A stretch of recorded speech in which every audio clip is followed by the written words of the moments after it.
Hello and welcome. My name is Dr. Raj Persaud and I'm a psychiatrist working in private practice in Harley Street, London.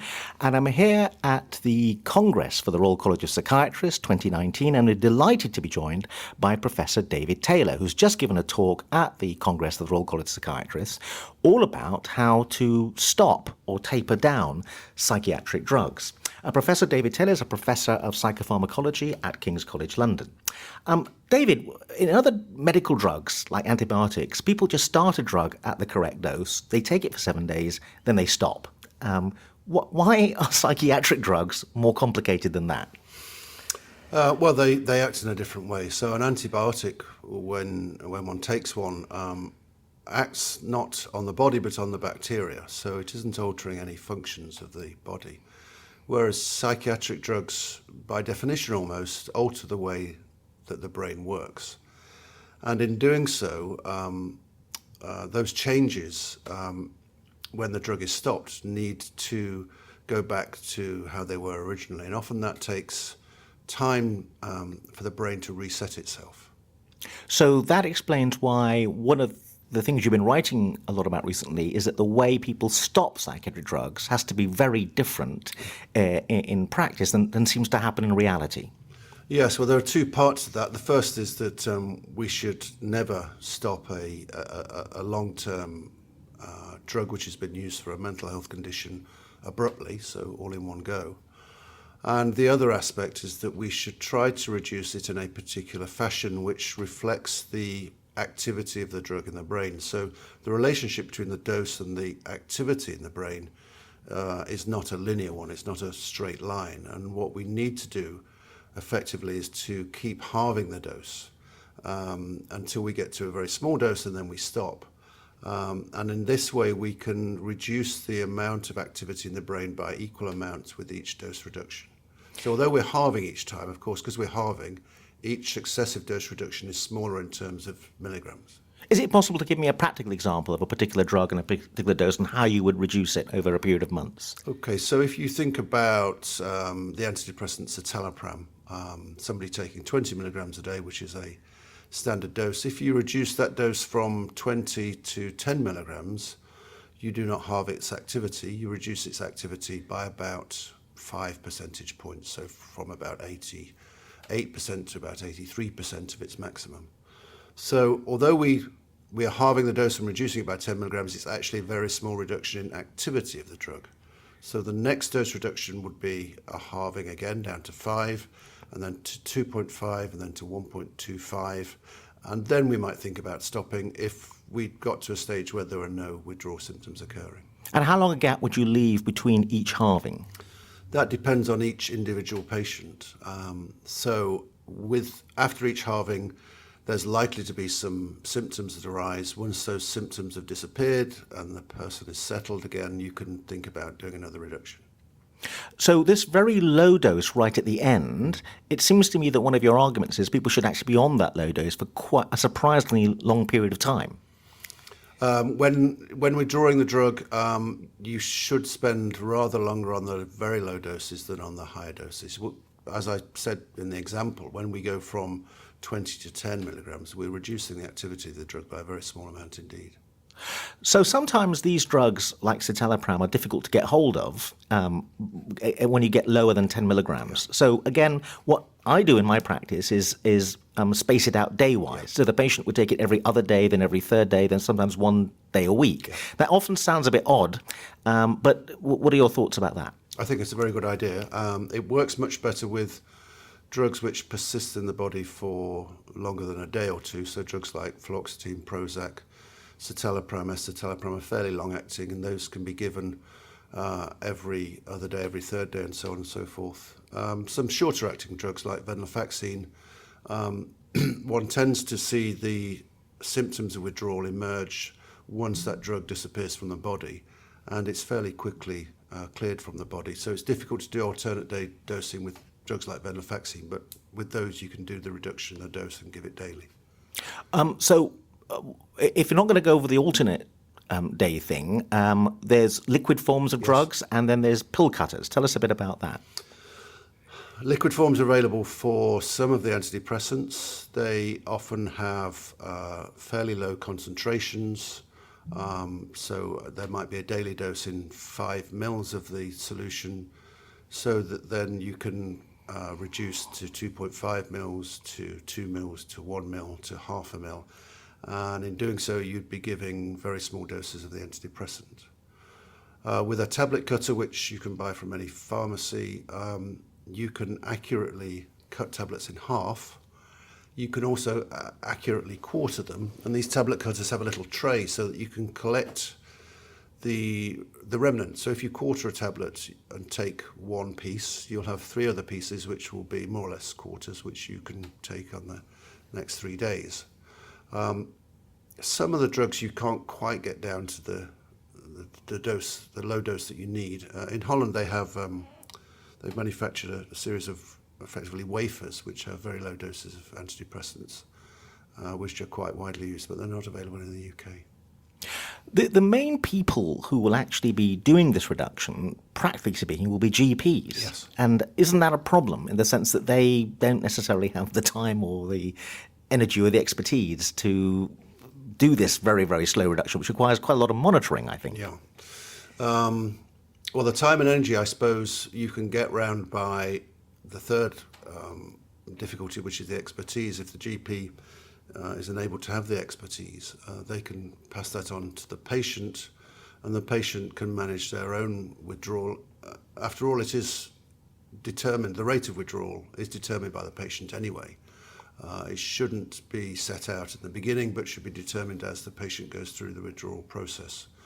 So if the instructions are given to the patient to reduce by half until they feel better for a while, and then reduce by half again and keep going, then there doesn't need much time and energy on the part of the GP, and if they've been given that information, then they have the necessary expertise. What are we trying to avoid here? Why this very careful reduction? What bad thing are we trying to avoid happening? Well, we might think of the fact that you get withdrawal symptoms when you stop a medication as a sign that the brain has not readjusted to the absence of the drug. That has 2 consequences. The first is that we get these withdrawal symptoms, which are pretty much always unpleasant, and that's true of almost all drugs. And the second is, and evidence is just coming to light about this, that abrupt discontinuation of drugs like antidepressants makes the return of depression much more likely, and it makes the speed with which that relapse occurs much faster. So your chances of getting another depression are higher, and the chances of getting it sooner are also higher. And these principles, do they apply to all psychiatric drugs like benzodiazepines and antipsychotic medication? I was going to say probably, but it's nearer definitely than probably, but somewhere between the two. From what we can tell, sudden discontinuation of antipsychotics gives rise to an increased risk of relapse into psychosis. We know that about lithium-2 used in bipolar disorder. We know that it's true of particularly short-acting benzodiazepines like lorazepam, even clonazepam, where sudden, abrupt ceasing of those drugs brings about fairly severe withdrawal reactions and heightened symptoms such as anxiety in the days that follow. Now, the patient often comes and you recommend an antidepressant, and then they go, "Ooh, but those are addictive, doctor. I don't want to take an addictive drug." Yeah. So then you kind of try to say, no, they're not addictive in the sense that some of the benzodiazepines might be. But then they say, well, how are we going to stop it? Then you start mentioning this long taper, and it begins to look like you're really describing a drug that looks like it's dependency inducing. Yeah. So what are your thoughts about that? Well, an easy answer is that it's a matter of semantics. It depends by what you mean by addiction. But one of the things that is lacking from the drugs that we use in psychiatry largely is any sense of craving for the drug. So people tend not to crave antidepressants when they miss a dose, that they don't have an immediate effect other than to alleviate withdrawal symptoms. I have occasionally come across people who tell me they've craved benzodiazepines, but even that is quite rare. So there's a particular aspect of what people think of as being part of addiction that is missing from these therapeutic psychiatric drugs. Another aspect is, and this is probably more true of antidepressants and antipsychotics than benzodiazepines, is that you don't have to keep increasing the dose to maintain the same effect as you might do with opiates, for example. And also there tends to be no instances of what is called in psychiatry drug-seeking behaviour. So people don't prowl the streets looking for Prozac.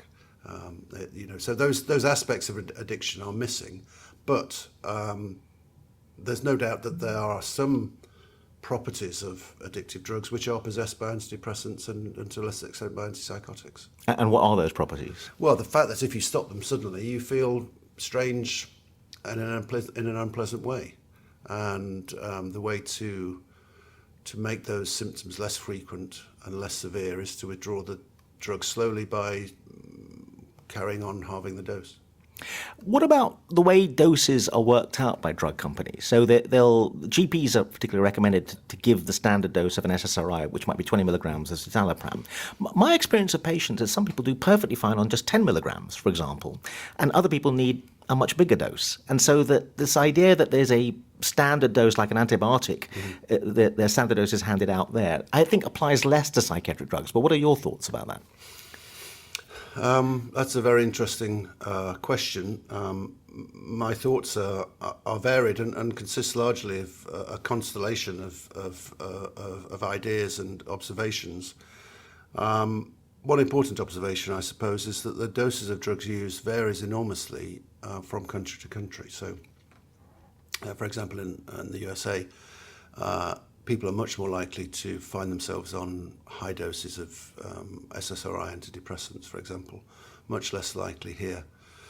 The manufacturers, when they do the trials on a drug, do what they call dose-finding studies, fixed dose studies, to try and find a dose that doesn't work and doses that do work but are no better than low doses which have less severe side effects. And they work quite hard at that. But they almost always inevitably end up with an approximation of the dose range for everybody, which is not precise or accurate for everybody. So you are undoubtedly right in observing that some people respond to a dose which apparently isn't effective according to the book, and others require a higher dose, which according to the book they shouldn't need. So it certainly does happen. There's a huge variation in the way individual bodies handle individual drugs. Let's talk about that situation to do with America, because I worked in America for a while at Johns Hopkins, and it amazed me as a young psychiatrist to see there were people walking around on 60 milligrams of Prozac, sometimes 80 milligrams. Yeah, that was not uncommon. So what are your thoughts about that?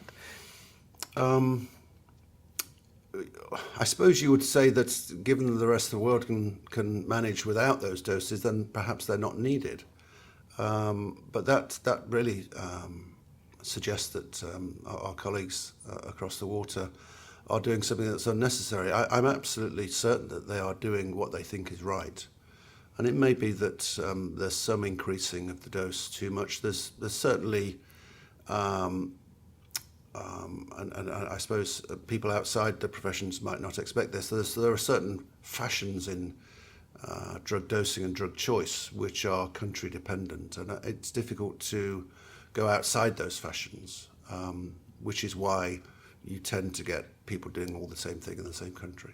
We're getting very defensive in medicine today. So if the BNF or the book says 50 milligrams is the maximum dose, and you're on a patient who has begun to respond at 50, you're often scared now as a doctor to go to 60, much more so than you were 10 years ago or 15 years ago. Well, actually, sometimes you do need to push past that stated higher dose. But I don't know whether you agree with that. Well, we have a difficulty in that we have conditions that we don't have instruments and machines which we use to measure severity. So in order to decide how severely depressed the person is, we have to ask them a series of questions from a questionnaire. And this gives us a very approximate, sometimes misleading view of the severity of a person's depression. Most people with depression would say that the thing they're most bothered about is the is the low mood. That's the most unbearable thing.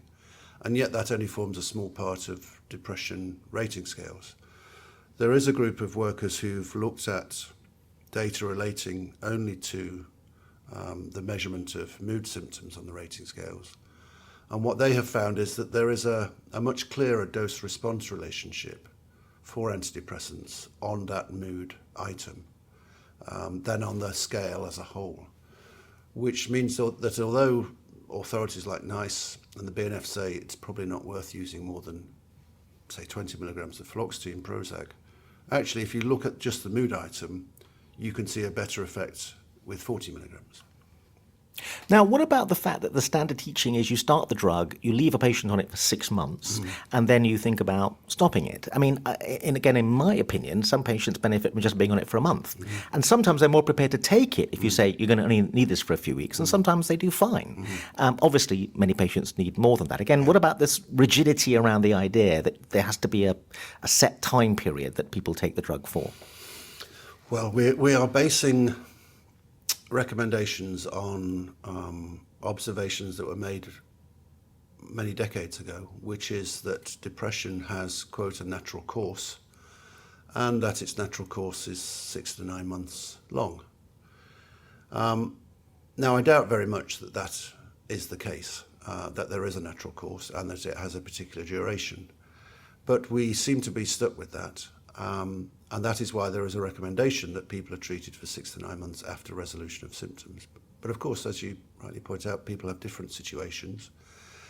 The causes of the depression, the cause of the persistence of the depression may change, may get worse, may get better. So each person needs to be treated for the length of time that they need to be treated for, with perhaps one caveat, which is that we should try not to discontinue antidepressants too soon, and of course too quickly, but too soon. But that's not to say that 3 months treatment isn't right for some people, because it obviously is. Perhaps a favourite trope around antidepressants is the idea that you tell the patient, we'll start the drug today, you won't feel anything for 2 weeks or something like that. And again, I find that a profoundly unhelpful statement, because when people are really stressed and upset, to tell them we're starting a treatment that won't have any effect for such a long period is a bit disheartening. But also my experience is if they're on the right drug, actually much more rapidly they begin to notice something. They're not cured, but within actually a couple of days, they've definitely noticed a change if they're on the right drug. But what are your thoughts about that? It's a trope and a myth. If you look at the rate of response to antidepressants in people, it's fastest in the first week, second fastest in the second week, and third fastest in the third week. So there isn't a phenomenon of delayed initiation of response. There is a phenomenon of delayed reaching of a threshold for predefined response, which is a different thing. Up to that threshold, the patient has been improving. So people on the right drug often say that they are noticeably better within a week. In trials where people are given effectively any old drug, because the drugs are randomized, you can identify almost all responders, people who are going to respond, by week 2, pretty much all of them by week 3, and to all intents and purposes, all of them by week 4, which is to say that if somebody hasn't responded by week 3, if there isn't a clear difference noticed by the prescriber and the patient, then the likelihood of them getting to a stage where they say, oh, this is wonderful, is very small indeed. Now, when they start the drug, the receptors are blocked within a very short period of time. Yet it seems like psychological changes don't occur. There's a gap between the blocking of the receptor and what happens. And I thought, and I may be out of date now, the theory was that maybe protein changes are occurring in cell membranes to adjust to the receptor blocking. And that's really what's causing the biology of behind the psychology. And that partly explains this tapering thing as well. Yes. Could you say something about that? Well, we have spent a lot of time, probably 4 decades, trying to find plausible biological mechanisms for the delay in antidepressant response. But as we've just been discussing, there isn't really a delay in antidepressant response. I mean, you don't get an immediate response like you would if you were injecting diamorphine, heroin. But trials of single doses of antidepressants using very sensitive techniques can show effects on mood, anxiety, concentration, all sorts of things, a single dose. So there is plenty of evidence to suggest that they do have an immediate, if imperceptible by the patient, effect, and that imperceptible effect grows to be perceptible over the next few days or week or so. So I'm not really sold on any of the explanations for the delayed response of antidepressants, because I don't believe there is a delay in response. And are there any new theories about what is the biological link? What is the biological chain? Because antidepressants are slightly misnamed, because it's not like we actually know what depression is caused by. I mean, antibiotics is where kind of the name came from. There was maybe some people say a marketing ploy to call them antidepressants. They produce changes in us, and those changes can be helpful, but they're not targeting depression specifically. But again, maybe you wouldn't agree with that. No, there is analysis. There is a move to change the way we think about particularly psychotropic medication in that we shouldn't, it's said, give them names anymore, but we should describe what they do. So if we take SSRIs, they inhibit the reuptake of serotonin in nerve cells. That's their activity. To describe them as antidepressants, first of all, indicates that they have a specific action against depression, which they may not do, and secondly, that that's all they're useful for, which also is not true. So if you take another drug like quetiapine, that's described as an antipsychotic. It's also an antidepressant. It's the 3 trials showing it's effective in generalized anxiety disorder, and I could go on. So that's not just an antipsychotic. So there is this movement called the neuroscience-based nomenclature, which seeks to describe drugs by what they do biochemically, pharmacologically, rather than what indications they have in the BNF. Professor David Taylor, thank you very much indeed. Thank you.